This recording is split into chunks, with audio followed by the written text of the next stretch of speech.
இவ்வளோ பெரிய onion first time பார்க்குறது. ஆனியன் பாருங்கள், 1 கிலோ இருக்குமா? ஒன்று 1/2 கேஜியா? அது நூக்கல் இதென்ன தூக்கவே முடியல. தூக்க கூட முடியலங்க. கட் பண்ணி தருவாங்க போல கேட்டால்.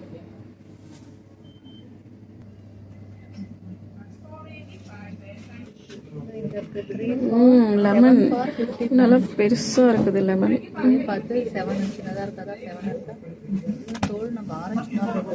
ஆரஞ்சு பழம் மாதிரி தான் இருக்குது சைஸை பார்த்தா. நார்த்தங்காவா ஆரஞ்சாங்க? இவ்வளோ பெருசாக இருக்குது. நார்த்தங்காய் மாதிரி தான் இருக்குது ஃப்ரூட்.